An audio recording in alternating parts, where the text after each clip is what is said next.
In this question, we are given g of x equals to 1 over 2 all to the power of x minus 4, which is an exponential function that is shown in orange, having an intersection, an x-intercept at A and a y-intercept at point D. And then we are also given a parabolic function or a quadratic function that is shown in red, which is given as f of x equals to a to the ax all squared plus b. So in this question we are going to solve this. So in this parabolic function we have the x-intercepts, which are a and b, and c as the y-intercept. So the first question, we have to write down the coordinates of D. So looking at this, we already know that D is the y-intercept of the exponential function. So for us to find the coordinates of the y-intercept, we already know that we have to let x equals to 0. So let's go ahead and write down the function as g of x equals to all into 1 over 2 all to the power of x minus 4. So now we have to remember when we're looking for the y-intercept, we have to let x equals to 0. So y-intercept, let x equals to 0. So whether it's x, you just substitute a 0. So we say g of 0 equals to 1 over 2 all to the power of 0 minus 4. And then we know from the laws of exponent, anything to the power of 0 is 1, giving us 1 minus 4. And then 1 minus 4 is equals to negative 3. So therefore, the coordinates of D will be 0 and negative 3.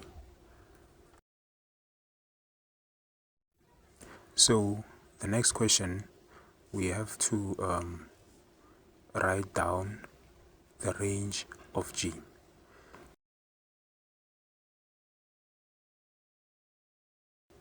So now, let us try to understand what is the range. So basically, a range is actually represented by y element of something, meaning we are looking at the y-axis. So basically in this case, looking at the y-axis, we are looking at where the points where the graph actually exists, or where the graph actually exists. So now let's look at g of x. G of x exists from the asymptote going upwards. So meaning the range is actually increasing, right? So the range of G will be greater than the asymptote. Remember, the asymptote is where the graph doesn't touch. And then our asymptote in this graph is negative 4. So, which is represented by those dotted lines.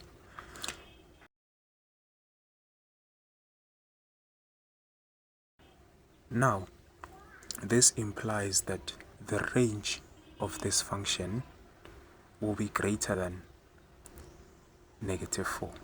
Or, the other way of writing this will say y is an element of negative 4 going upwards, which is going to positive infinity.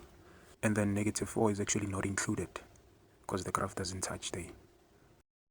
Question 2a, we have to calculate the coordinates of A.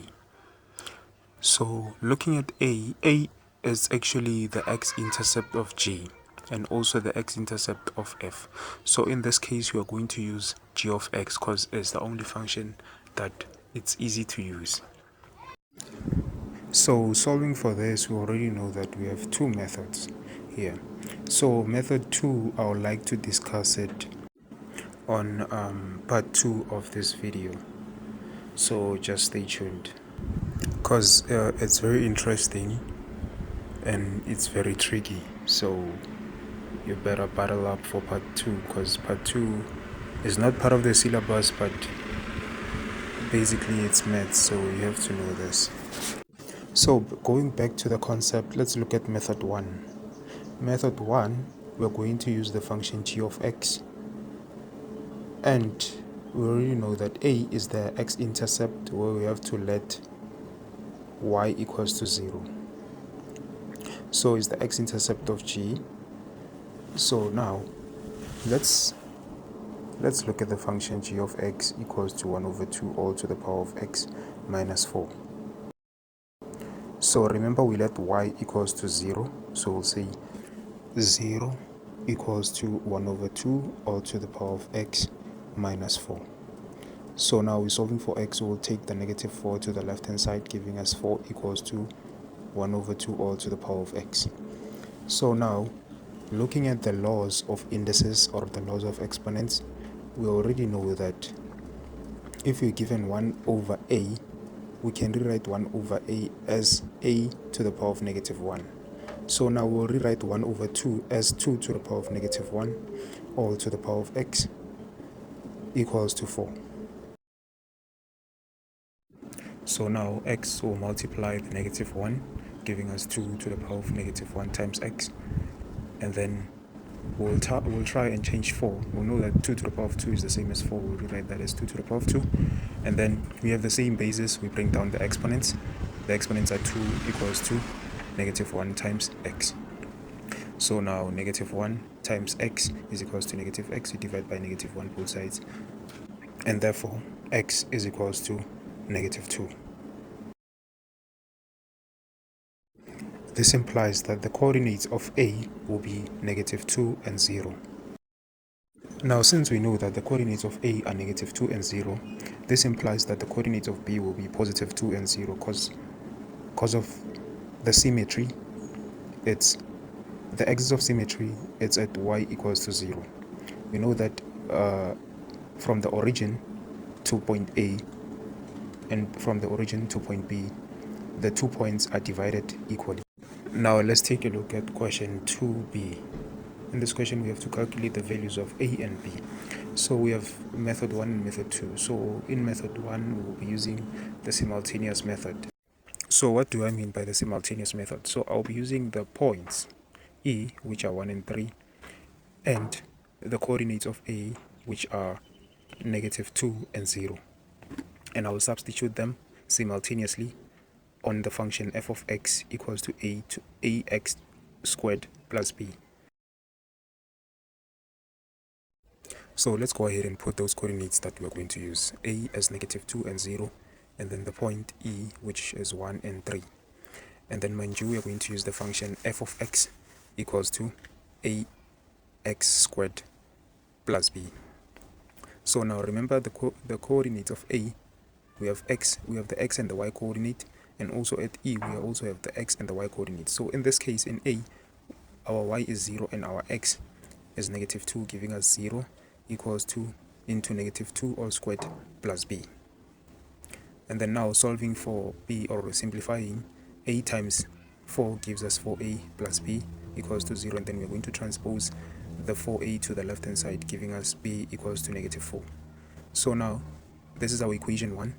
Going to the right hand side using the coordinates of point E, which are 1 and 3, having the x and the y coordinate, and then we already know that the y coordinate is 3 and the x coordinate is 1, and then we're going to go ahead and substitute, giving us 3 equals to a into 1 squared plus b.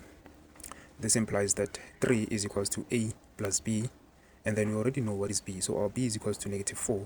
We're going to substitute it where there is b, giving us a minus 4a equals to 3, and then a minus 4a gives us negative 3a, which is equals to 3, and then we're going to divide both sides by negative 3, giving us a equals to negative 1. And then we're going to substitute the negative 1 into our equation 1, which is b equals to negative 4a, since we already know that a is equals to negative 1. So where there is a, we'll substitute negative 1, giving us b equals to negative 4 into negative 1, and then negative 4 times negative 1 gives us b equals to 4. So let's go ahead and see method 2. In method 2, we're going to use the points a and b, and then a, we already know that a is negative 2 and 0, and b is 2 and 0. And we're also going to use the point E. So now we're going to use the formula y equals to a, open bracket, x minus x1, and then all into x minus x2. So now, looking at x2, we're going to use the coordinates a, the x-intercept, which are a into -2 and 0, and then b, which are 2 and 0, and then x2 will be 2, and then x1 will be -2. So we'll go ahead and substitute from the equation. Where there is x1 you put a -2, and where there is an x2 you put a 2. Y equals to a into x, open bracket -2, and then x minus into 2. And then now we're going to simplify it, giving us a into x plus 2, and then close bracket, open bracket, x minus 2.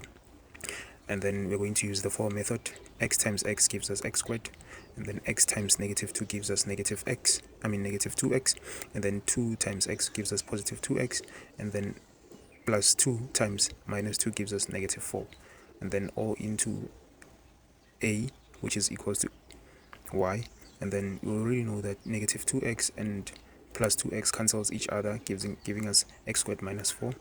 Therefore y is equals to a into x squared minus 4. So now in this equation, y equals to a into x squared minus 4, we're going to substitute the coordinates of e, which are 1 and 3. Where there is x, you substitute a 1, and then where there is a y, you substitute a 3, giving us 3 equals to a into 1 squared minus 4, and then 1 squared is 1 minus 4, a equals to 3, and then giving us 1 minus 4 gives us -3 times a, which is equals to 3, and then we are going to divide both sides by -3, giving us a equals to -1. Now from the function y equals to a into x squared minus 4, we already know that our a is equals to -1, so we'll go ahead and substitute -1 into that equation, giving us y equals to -1 into x squared minus 4.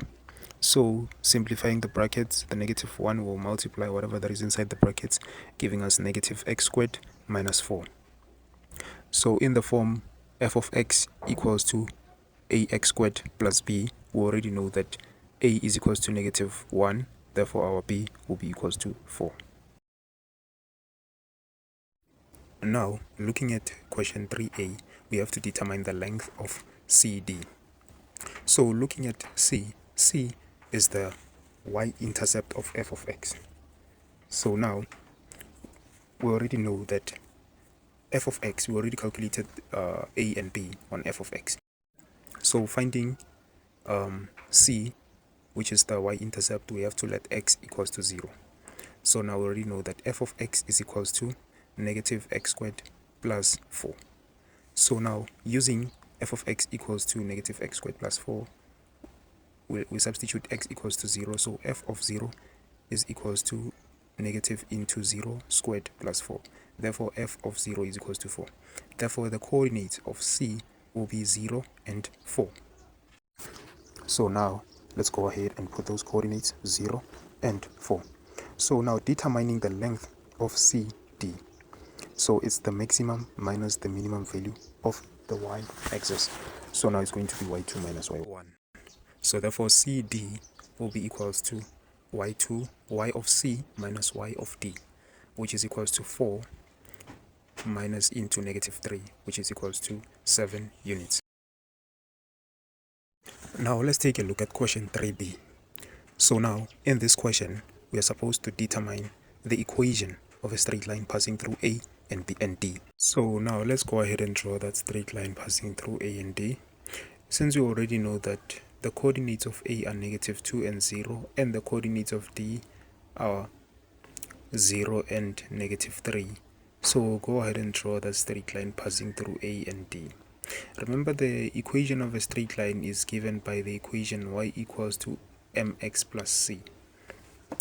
So now we're going to use the simultaneous method, whereby we will substitute the coordinates of -2 and the coordinates of D to just find the missing values m and c. So now let's go ahead and substitute the coordinates of A, which are -2 and 0. We already know that the coordinates of, we have the x and the y coordinate in both points.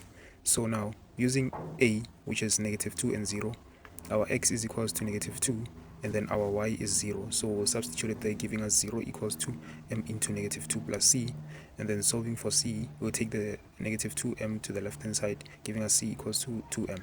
This is our equation 1. Now substituting the coordinates of D, which are 0 and -2, into y equals to mx plus c. So now the coordinates are 0 and -3, whereby x is equals to 0 and y is equals to negative 3, giving us negative 3 equals to m into 0 plus c. Therefore, c will be equals to negative 3. Since we already know that c is equals to negative 3, we'll substitute the c into that equation, c equals to 2m. So therefore, c s, which is equals to 2m, where there is c, we'll substitute the negative 3, giving us c equals to 2m, and then negative 3 equals to 2m, dividing by 2 both sides, giving us m equals to negative 3 over 2. Therefore, the equation of a straight line passing through A and B will be given by y equals to negative 3 over 2m minus 3. Nope, just made a mistake there. So it's actually negative 3 over 2x minus 3. That's the equation of the straight line passing through A and D. Question 4a, for which values of x will f of x be less than 0? Now find the values of x for which f of x will be decreasing or f of x will be less than 0. So now we'll be using graph interpretation in this kind of questions. So by the use of graph interpretation, basically for question 4a, we'll find the values of x for which f of x will be negative. So now we'll be looking at the part where f of x is actually negative. Remember, when something is less than 0, this implies that it's going towards the negative direction of 0. From a number line, if you're going to the left hand side of 0, you're going to the negative side of 0, or you're going to negative infinity. So now, in this question, we'll be looking for which values of x will f of x be moving towards the negative direction, or the negative y-axis. So now, by using the graph, we'll be looking at the points whereby y is actually negative. The y-axis is actually negative, or it's moving from the point 0 and going downwards towards the negative infinity part. So now we can see that at the x-intercept, point A and point B, which are the x-intercept of f of x, we can see that f of x is actually decreasing there, or it's actually going to the negative direction. And then we already know that the points on A is negative 2 and 0, and B is 2 and 0. And then we can see that at point A, the graph is actually pointing downwards towards the negative direction, and then at point B, it's also pointing towards the negative direction. And then we also have the coordinates, negative 2 and 0, and 2 and 0. Remember, we are looking for which values of x. We are looking for which values of x. We have to focus on the x-axis. For which values of x will f of x be less than 0? And then we can see that from negative 2 going to the negative direction, actually, the graph of f of x is actually decreasing or becoming negative. So we can write x is an element of negative 2. X is an element of negative infinity to negative 2. And also, at point B, we can see that at point B, going to the right-hand side, the graph is also going towards the negative direction. So this implies that x is an element of from 2 towards positive infinity. So this is where f of x is actually less than 0, or f of x is actually negative. So now, for which values of x will f of x be decreasing or will be less than 0? X is an element of negative infinity to 2, or 2 to positive infinity. So this is your solution for 4a. So remember, in this case, they were like f of x is actually less than 0. So remember, they said less than 0. This actually means that the x-intercepts are actually not included. But if it was less than or equals to 0, we're going to represent them by the square brackets instead of the curvy brackets. So now question 4b, we have to find the values of x for which the product of f and g will be less than or equals to 0. So now, remember, for less than or equals to 0, meaning we are going to the negative direction, meaning our answer has to give us the negative value, right? So now, using graph interpretation, we are going to focus on f of x and g of x. So now, looking at g of x from at point A going to the left-hand direction, g of x is going upwards, going to the positive direction, and f of x is going downwards towards the negative direction, whereby positive times negative gives us the negative value, right? So now, looking at from point A to point C, f of x is actually increasing, going towards the positive direction, but g of x is actually decreasing, going towards the negative direction, and positive times negative gives us the negative value. And then from point C to point B, f of x is actually in the positive direction, and g of x is actually in the negative direction, and positive times negative is negative. And looking at the right hand side of point B, right, both of them are at the negative direction, whereby we know that negative times negative is equals to positive. So now answering the question, we already know that for the product of g of x and f of x, for it to be negative or gives us a negative value, it's from the point B going to the negative direction. So we already know that the coordinates of B, it's 2 and 0. So it's x element of negative infinity to 2. So now answering the question, it's actually less than or equals to 0. So x is an element of negative infinity to, which is included, and then remember less than or equals to 0 we represented by a square bracket, which simply means that the value has to be included, meaning it's part of the solution. So it's x is an element of negative infinity to 2, which is included, representing it by the square bracket. Now looking at question 4c, for which values of x will f be decreasing? So remember, when we are writing, basically we start from left and then we go to the right hand side, right?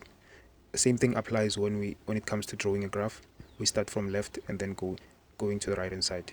So we can see that if we sketch the graph from on the left hand side going to the turning point of the graph is actually increasing or is going upwards, and then moving from the turning point going to the right hand side, again the graph is going down, meaning it's decreasing.